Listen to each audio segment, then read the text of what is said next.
All right. Well, good afternoon, everybody, and welcome to our webinar for today. It's all about wellness promotion and how to support your student outside the classroom, support their well-being, wellness habits, and healthy lifestyles. So we're gonna give a few more minutes for families to join us. I see they're joining us on Facebook. Welcome to those on Facebook, and welcome to those who are joining us on Zoom. And while we wait, we'll just couple of housekeeping items. Remember, you will be able to send your questions live right now over Facebook through the comment section or via Zoom through the Q&A. And we will be glad to get to those questions towards the end. So thank you for joining us. I see we have people on Facebook already, so that's exciting. And thank you to those who are coming on Zoom.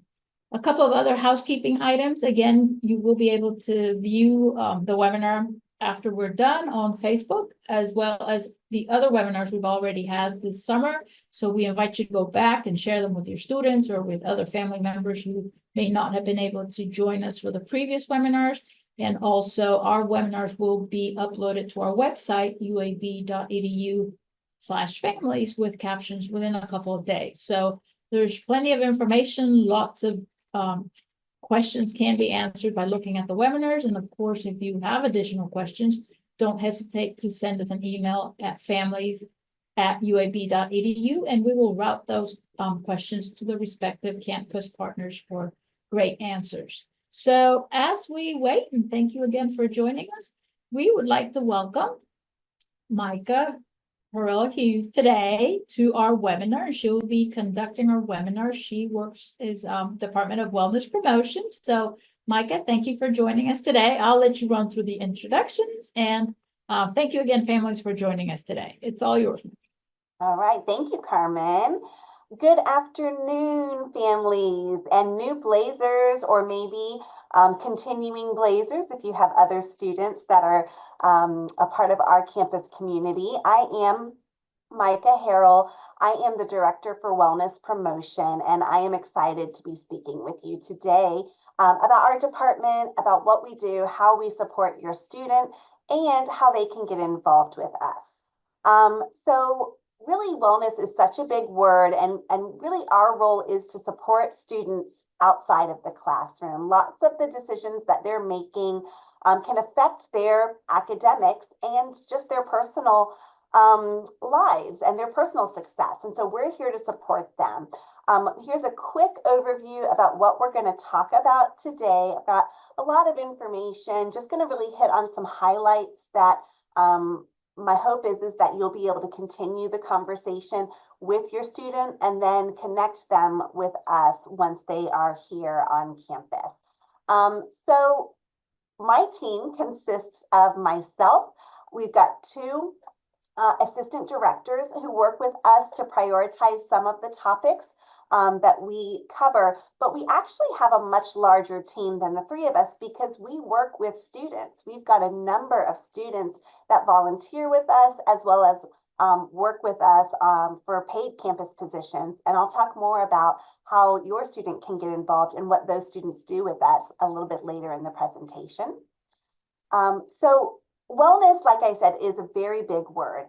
And so for us, we know we have prioritized wellness areas that we know are affecting students, right? This is some of the areas we talk about are very specific to our student population, our first time in college students in particular. It's a unique time in life where they are no longer seen as a teenager, but as a young adult. And we tailor our education to support them and the things that we know that they're likely making decisions about. So everything we do is focused on promoting their health and doing primary prevention so that they aren't encountering any negative situations related to these topic areas and instead are able to make really healthy and informed choices. And so you can see here our topic areas are substance misuse prevention, interpersonal violence prevention, self-care, stress, sexual health, and sleep. And so we are working throughout the entire academic year trying to engage students about this and giving them information that we know is helpful as they're navigating decisions and life situations. So really, what's important for us is for them to know that and for you to know that we are in wanting to engage them really in the best ways that we can. We will talk about our class, our promoters of wellness peer educators, and also what you can do to help have this conversation with your student. So national research has shown that families are of huge influence on their students. We know this, right? Who else is of most influence? Our peers. And that's what our program is here to do, is to support you as a family member and then to have a positive peer influence network as well on campus. There are lots of things that you have probably already been talking with your student about, and that conversation should be ongoing as you're preparing for them to come to college. We know that students who have been talking with their families about these issues all along the way, and definitely before they come to campus, already have the stage set where they can continue to reach out to have support as they're navigating these decisions. They come to college already feeling prepared to make some of these decisions. And so we're going to talk a little bit today about how you can, if you aren't already having that conversation, how you can have that conversation, and in particular with a young adult who is making their own decision. What we know is really important is also that you being able to show your belief in their ability to handle difficulties and their ability to make healthy choices is extremely important. They need to make these choices. They need to handle these situations. But having you there supporting them and believing in them is so, so important. I'm going to mention Blazerwell. If you've been in student counseling services or maybe even the collegiate recovery community presentations, they may have mentioned this resource as well. This is a really great resource that many departments across student affairs has put together. And it just has a wealth of information related to topics that all families need to talk about with their students. There are facts, there are resources, there are talking tips about substance use, interpersonal violence, healthy relationships, mental health, and more. I'm going to provide some information, some highlights of information that is covered in this resource, but my hope is that you will take a moment afterwards to really read through this and use it as a guide to have those conversations the rest of this summer and throughout really your students' college career. Carmen, I think you're going to talk with folks about how they can access it on the website, and so I'll move forward and just get to the content, and then Carmen will share with you a little bit more information about how you can access that resource online. So the first thing we're going to talk about is substance misuse prevention. And so we know that the first 6 weeks of a student's experience on campus really has a significant impact in kind of the way in which they engage as a college student.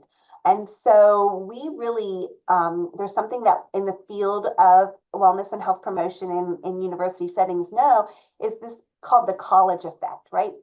Where we see that sometimes the availability of substance plus the absence of parents and this desire to fit in can lead to students engaging in potentially risky decisions about substances. And so that's one of the reasons why preparing your student and talking with them prior to coming to campus has such an important impact on them so that they can be prepared for what they may do if there is a situation where they haven't even thought about what they would do, if they've been offered a substance. And so this is really important. Even if your student never has engaged in higher risk behaviors, they may interact with a peer who does. Empowering them with information can really help them be a positive influence in those situations. And so one of the things that we're really proud about our students and our campus is that we are not a party school. Our students are very, very driven and hardworking, but we know that it's not that it never happens. We're just simply not known to be a party school. It's not a part of our identity, but there are parties that absolutely do still happen. Um, we also are very proud of the fact that our substance use rates at UAB do tend to be lower than the national average. About a third of our students have not consumed alcohol, and about the 2/3 who do consume alcohol, most of them are not consuming alcohol in high risk ways. But students will be faced with the situation where they're offered substances, and having a talk with them before they come can help them think through what are they going to do? What are their choices? And so I really want to highlight throughout this entire presentation kind of some talking tips, ways that you can have this conversation with them, right? Probably many of us were raised in an era where our parents were just said, don't do it because I said so. That's really not a sufficient conversation. That doesn't help a young adult feel supported or empowered to make choices. There's no why behind it or understanding behind it, right? And so I think that as a guardian, it's important to understand and talk to them about what are higher risk or lower risk behaviors. We know that engaging in drinking games or mixing substances is a very high risk behavior. Those behaviors are positively associated with negative consequences, right? And so we would want to talk with your students so that they understand a drinking game isn't just something that is fun, but that actually it increases the rate of drinking, it increases the quantity of drinking. And when students drink at higher rates and over a quicker period of time, that spikes their BAC, and that's what leads to those negative consequences. We also want to remind them that not everybody is partying. You heard me mention about a third of our students do not drink alcohol. They abstain from alcohol. That is so important to know because it can actually reduce the invisible peer pressure that students sometimes feel that they need to drink to fit in when actually they don't. And there's a large group of students here who support that choice and are making that same choice. Also, normalizing how difficult it is to make decisions that may be different from their friends. As they're figuring out who their peer group is and who their friend group is, they may recognize that they have different values than them. And if that becomes the case, I think talking with them about, how to handle that, the decisions that they have to make, how do they negotiate or navigate those relationships? It's really important because they don't want to get rid of their friends, right? So how do they do that and still be themselves and still feel comfortable with the choices that they're going to make? I think that also talking through like how they can have a plan just in case they're in a situation, they've thought about it ahead of time. So what would they do if they have a roommate who's using substances? What are their options? What would they do if they find themselves in a social situation where there is drug use occurring? What can they do? What are their options? What would they do if someone is showing signs of overdose or high intoxication or something even like alcohol poisoning? Them even understanding what that is will help them to make choices in the moment that could make a significant impact on them or the safety of their friends. And then what would they do if someone pressures them to drink or to use a substance if they don't want to, right? The more they can think through this, the more they can even practice what they might say is going to help them in that situation feel more confident to handle it. We really want to overall help encourage them to have self-care, right? We want them to be thinking about having a well-rounded wellness kind of influence in their lives. And we know that one of the best ways that they can do that is having good sleep, having good nutrition, getting some physical activity, having positive peer groups, and of course, managing their stress. Sometimes students drink alcohol because one, it's social and it's fun, but also sometimes it helps them feel like they can relax or they can manage the stress. And so how do we help them find other really long-term positive ways that they can manage this stress and find a peer group that isn't revolving around substances, but is revolving around other healthy things that are great lifelong habits? Encouraging them to get involved helps them identify a variety of peer groups that they can get involved with so that if they recognize maybe one group isn't healthy for them, they've got other groups they've already connected with.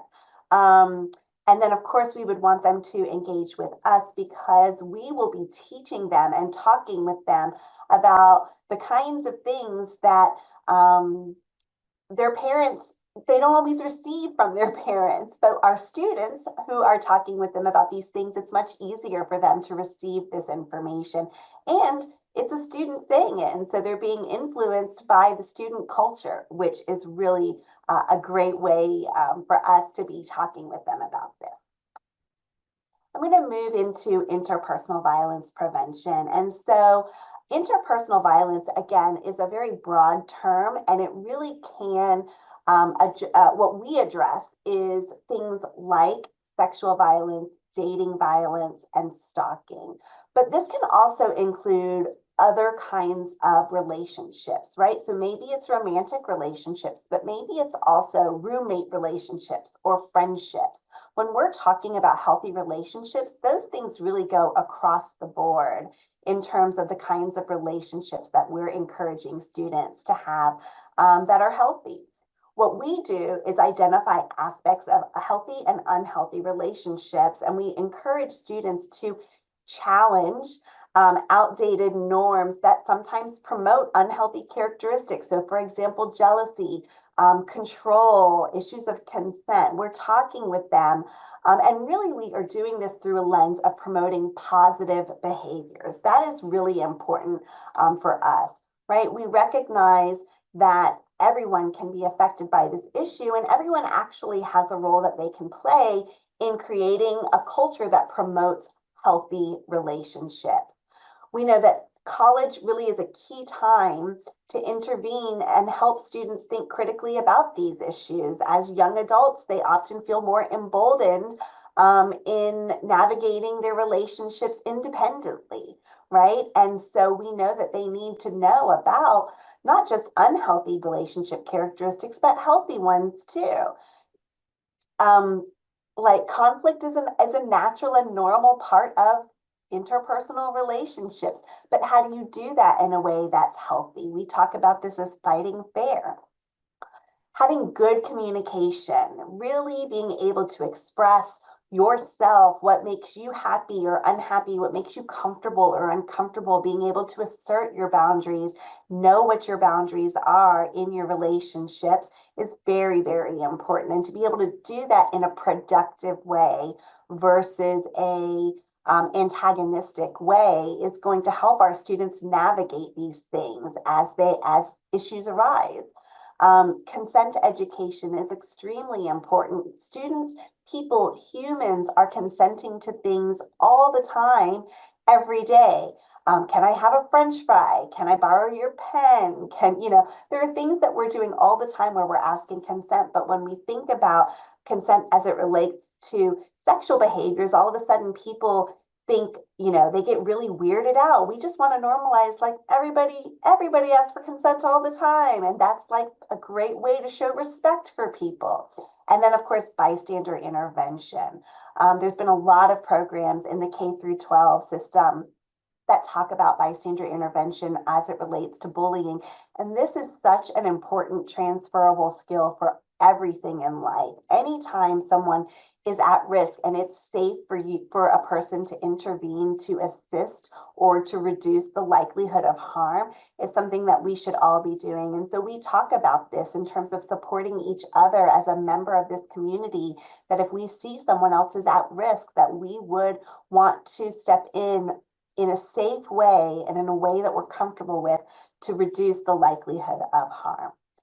And so one of the things that we talk about is being direct, delegating, and distracting. We try to give students very specific skills that they can do so that they can actively intervene in situations where a student may be at risk.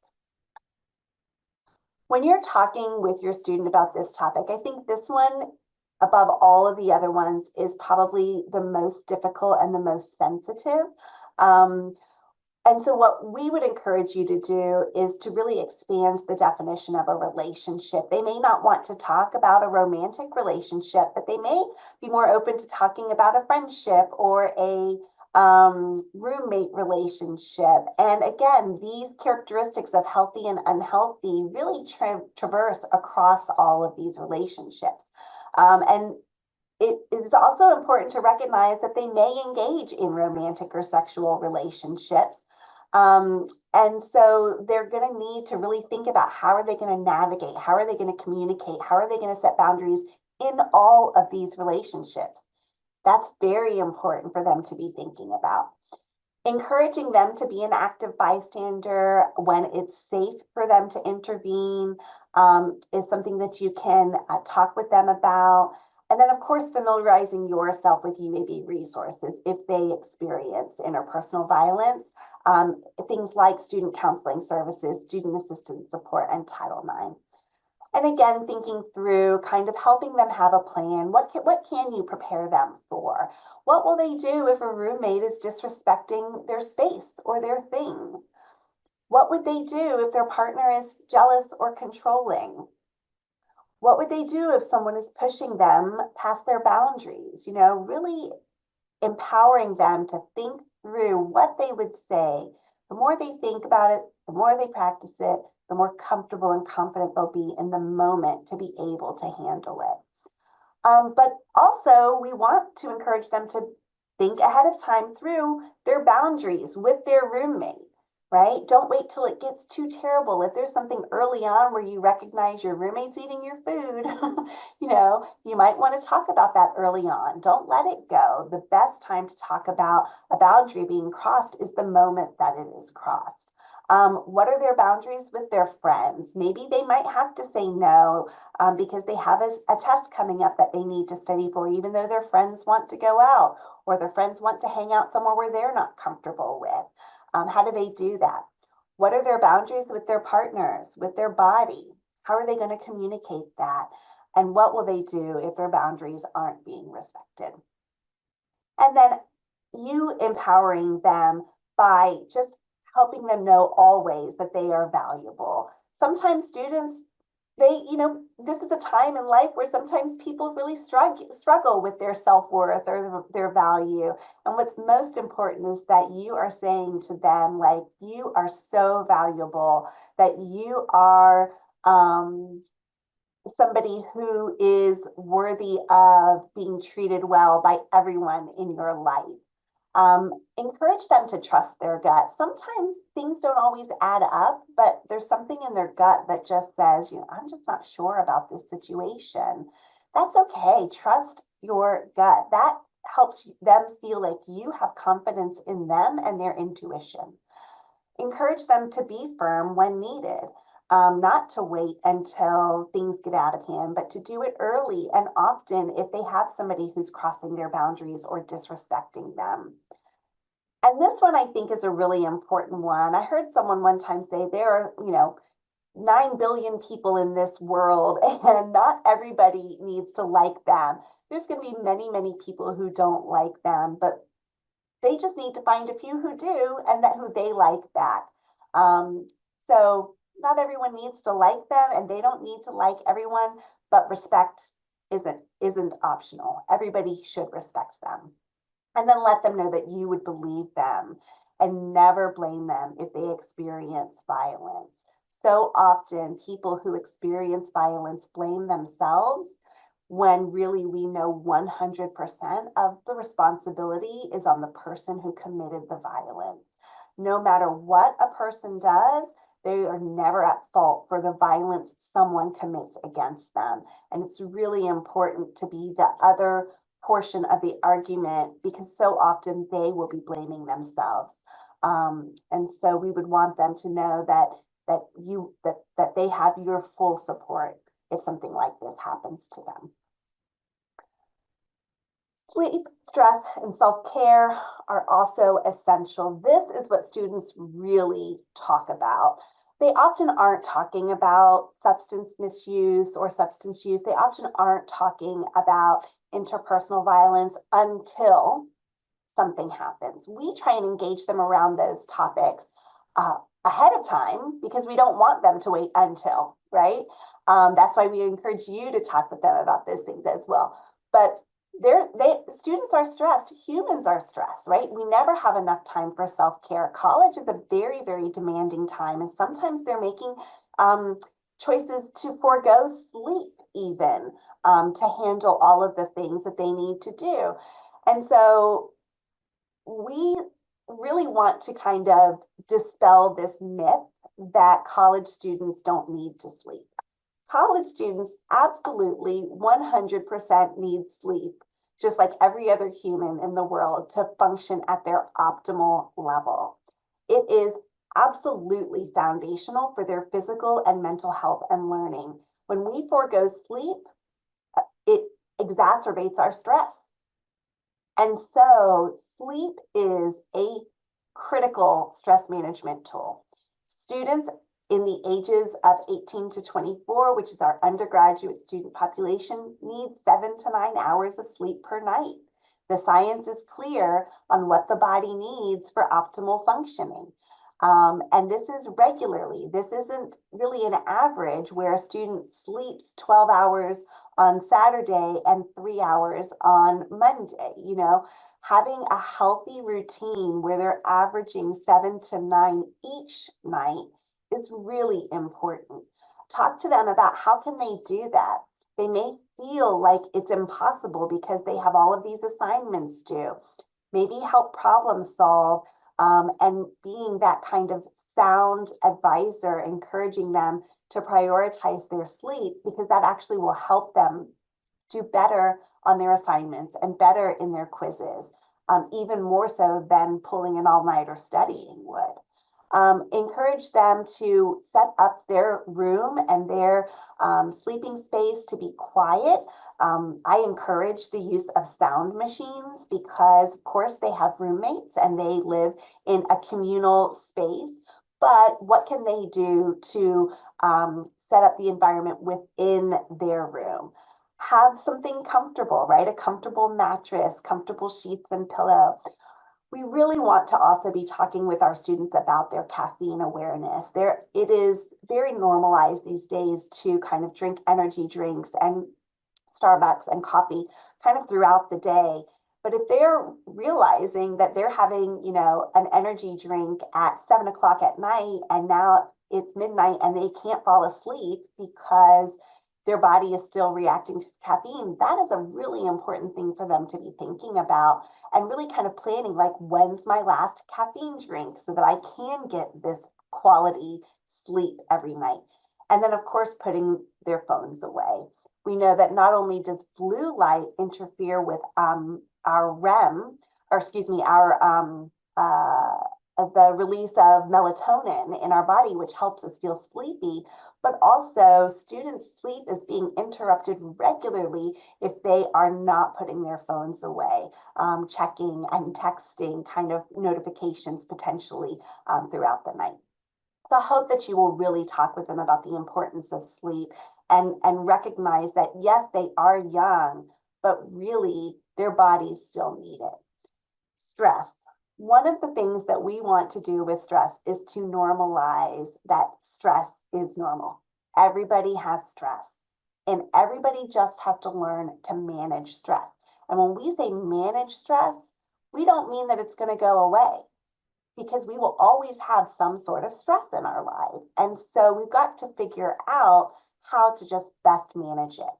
It's important to reframe that not all stress is bad stress. There's eustress. Coming to college is stressful, but it's really exciting. It's a really, great opportunity. And so that's what we would consider a healthier stressor, right?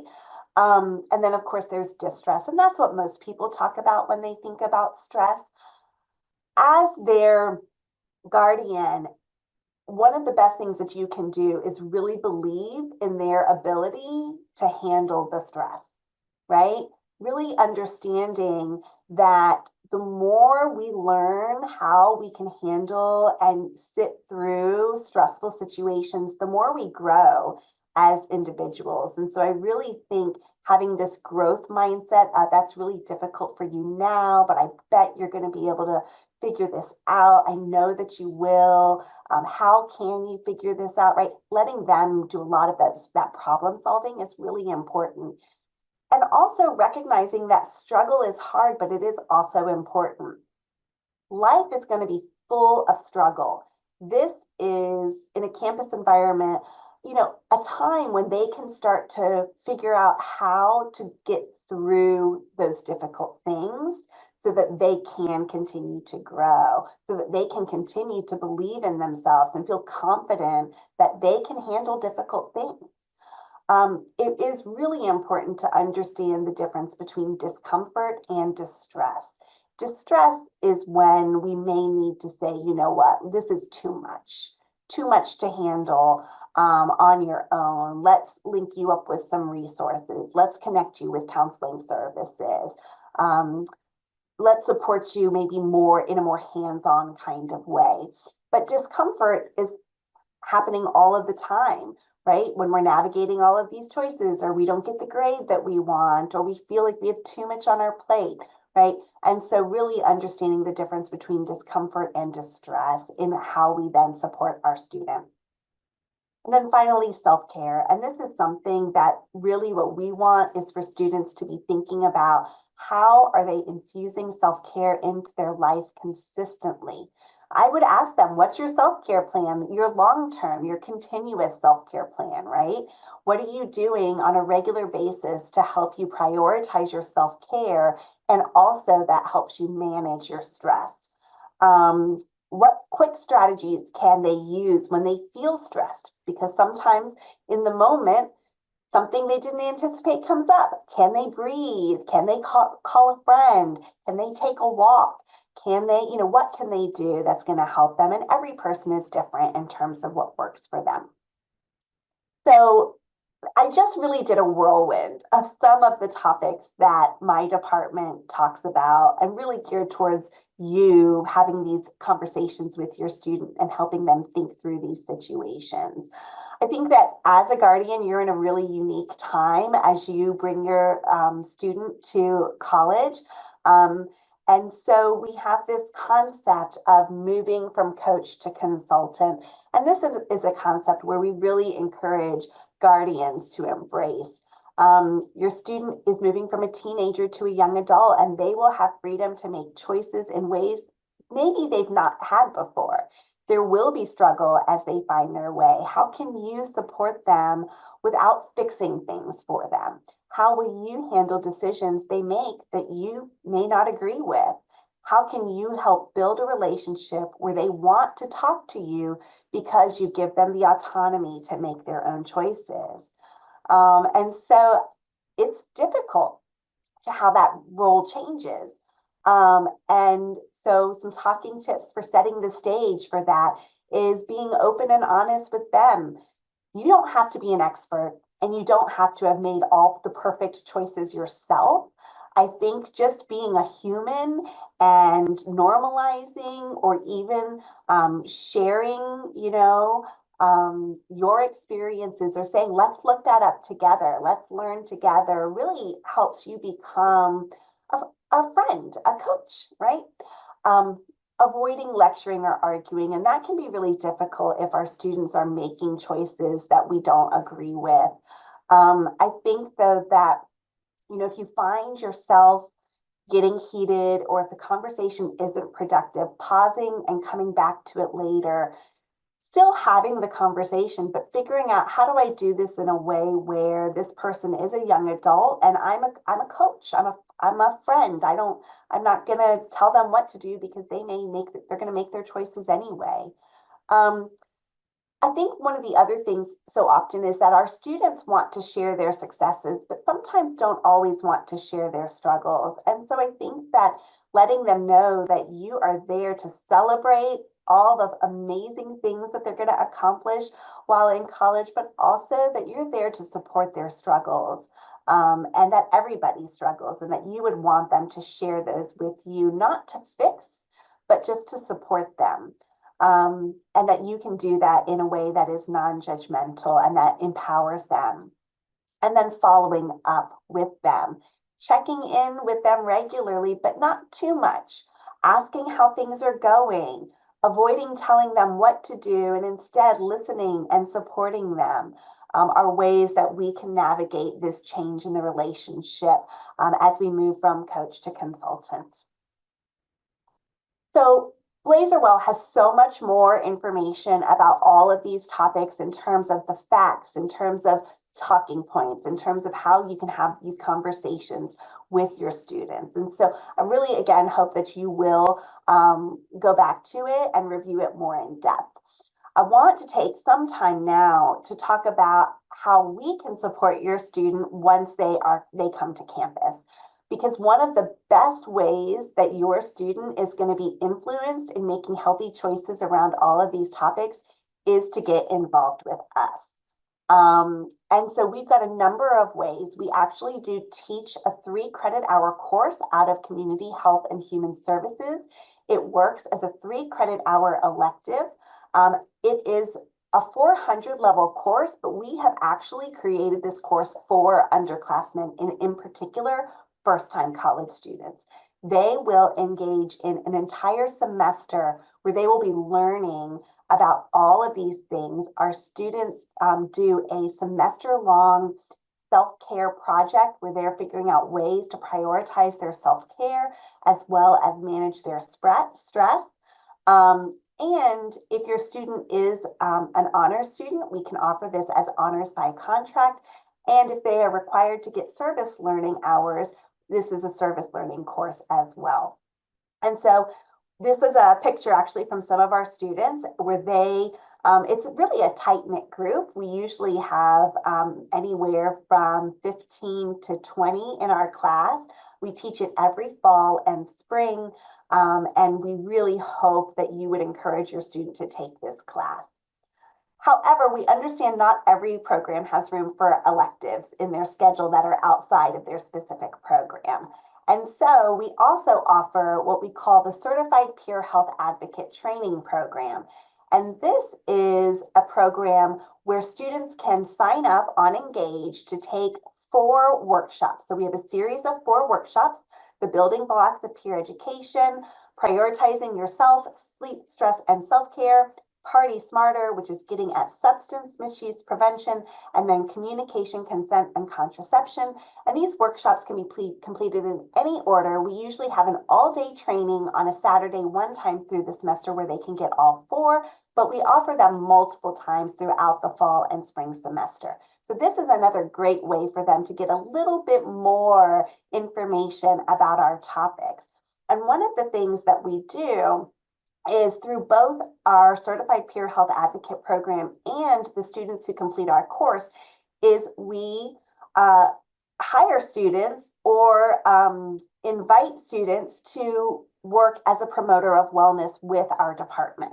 And so these students have already gotten a little bit of extra knowledge about the topics that we provide health education about, and they come in and we train them to be paraprofessional student health educators. They become nationally certified peer educators. So that's great for their resumes. And what they do is they then go out on campus and they have all of this knowledge, and they are having conversations and doing workshops and engaging in activities where they then are departing their wisdom and their knowledge and positively influencing other students about these. So they're providing peer-based health education, and they're influencing kind of this healthy student culture. So we do have 2 levels I mentioned where some of our students work with our department and some volunteer with our department. Any student who goes through either of those options can volunteer with our department and become a PAL, a promoter of wellness. It's a very low requirement for them to do it. They simply have to complete either the class or the 4 workshops, And then they volunteer with us for 8 hours a semester, or 8 different times, excuse me, throughout the semester. They could do more, but that's where we know that we can kind of continue to engage them. They help us with our outreach and our events. Students who complete the class or who are promoters of wellness volunteers can then apply to become a lead PAL. That's a paid position within my department. Our students work 7 hours per week, and they are helping us with delivering workshops and programs. They're helping us with creating engaging outreach activities that they know their peers are going to respond to, and that they're using their health education to infuse into that. And so these are both ways that students can get involved with us beyond taking the class or the Certified Peer Health Advocate program. And then this is a little video I just wanted to show. We do have a couple of minutes. It really shows you a little bit about what the day in the life of a PAL is. And this is from one of our peer educators, Matthew. Come with me on a day in the life as a promoter of wellness, aka PAL. My name is Matthew, and I've been a PAL for a year. We're peer educators that work to promote healthy decisions on campus for students on topics such as alcohol, tobacco, cannabis, sexual and interpersonal violence prevention, as well as self-care and lots of other things. We do these through interactive games, pop-ups, and events on campus to help destigmatize this conversation for students. First off is the Wellness Promotion Office upstairs. Welcome to the WellPro office. So the first thing that we always do when we come to the office is say hi to anyone that's hanging out in the office. So, hey guys. If you come over here, this is our classroom where we actually teach CHHS 426. And if you come over here, this is where most PALs are going to complete their office hours when they're in office and not on campus doing outreach. So that concludes our tour of the office. Now I'm going to go ahead and grab the iPad and check what's first on the list for me to get started on today in my office hours. Buttons. We're going to make some buttons. So if you didn't know, we're pretty famous on campus for our buttons at different events. We have this entire cart of buttons here, and we make all the buttons ourselves. If you decide to become a PAL, one of the many things that you get to do on campus is design and finish your buttons from start to finish if you'd like. So right now we're just going ahead and we're making the button here. It's a great stress reliever. It really is. And you know what else it is? Kind of loud.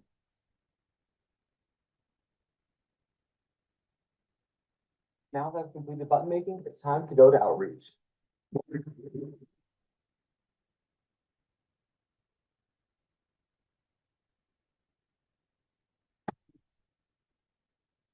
Looks like we're going today.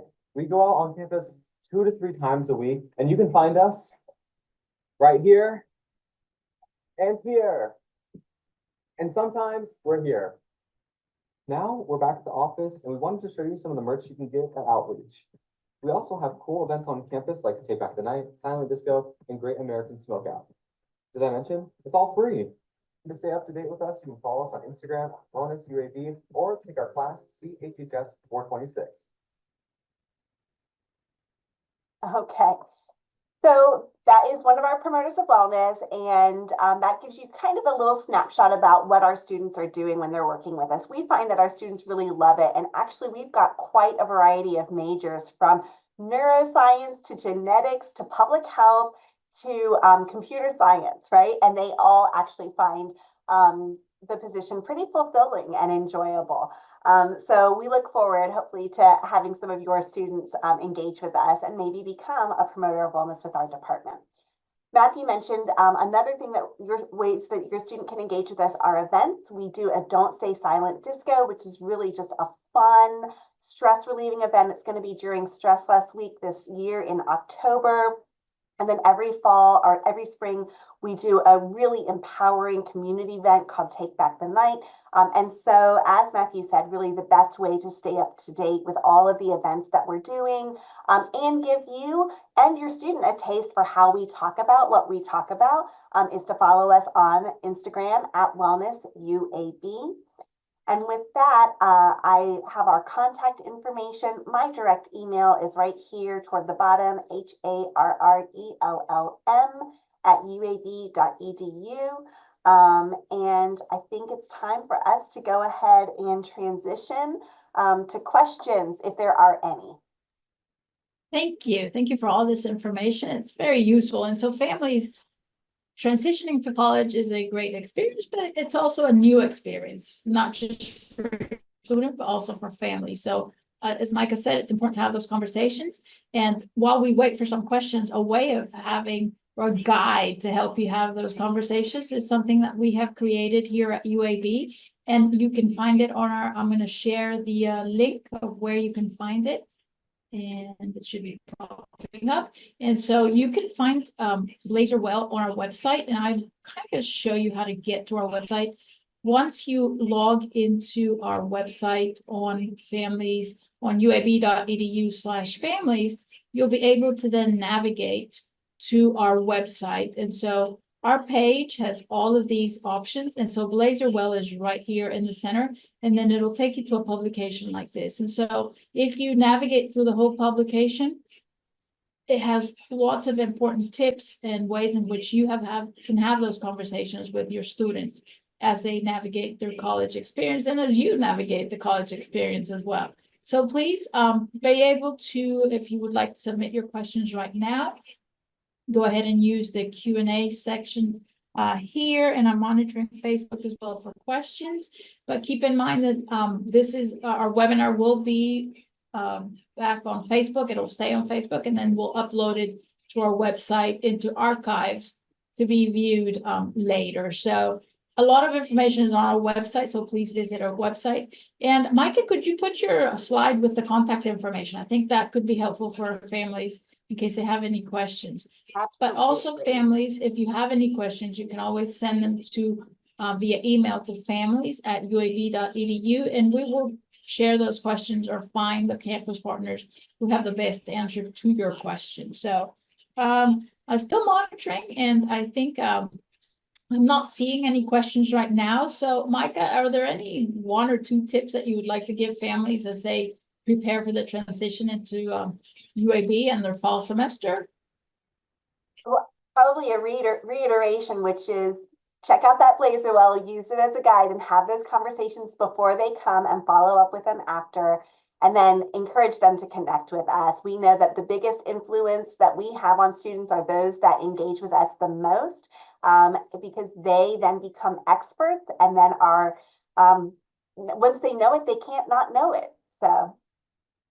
Yeah, that is a great point. And also remember, when you think about wellness, I think Micah has touched on different aspects of wellness. Sometimes we think wellness is maybe just physical and they're eating well, or they're exercising, but wellness encompasses all that emotional, mental, social health, interpersonal relationships. So view wellness and well-being as a holistic aspect. Like all of these parts kind of fall into place. And so the guide is a wonderful tool to have those conversations before they come on campus, and to also read as a family member as to how to approach some of those topics.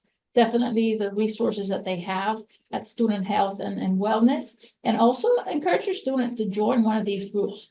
They will meet people with similar interests, sometimes similar challenges, and so they can work together as they navigate their experience. So I'm not seeing any questions, and so that doesn't mean we don't have questions right now. It may just mean that the questions will come later. Again, feel free to send them to our email. And before we go, though, I would like to invite you to our next, well, that's not where I wanted to take you, to our next couple of webinars that are coming up. So we have several webinars, and my slide just disappeared as usual. But we do have several webinars that are coming up. Tomorrow, we will have a webinar. I'm going to cheat. Look at my student involvement and leadership. And we also will have a webinar related to students, support for students who would need maybe tutoring or some other support as they navigate their experience. So please feel free to join us tomorrow, or if you would like to join us next week, definitely. Now I think I can share some of the ones that are coming up. And we have several opportunities for you. I do want to put this up because there we go. I think we got it, maybe, or maybe not. I think we did. I need to stop sharing? Maybe, yes. I don't know. I think I have it. I think we're good. I may have two of them on top, so just make sure that next week you join us. We have a very important webinar coming up on student, for about student dining services and, VMAS, which has all about tutoring support for students. And so we encourage you to visit and join us next week as we join our, continue with our webinars. So I think we give time, but I don't see any questions. So feel free again to join our webinars, and they both keep popping up. So there you go next week, and submit your questions. And thank you very much for joining us today. And we will have an opportunity to view this again or share it via Facebook and also on our website. So thank you, Micah, and I wish everybody a great rest of your afternoon, a great rest of your summer, and we look forward to seeing your students in the fall. Have a great rest of your day, everybody. Thank you.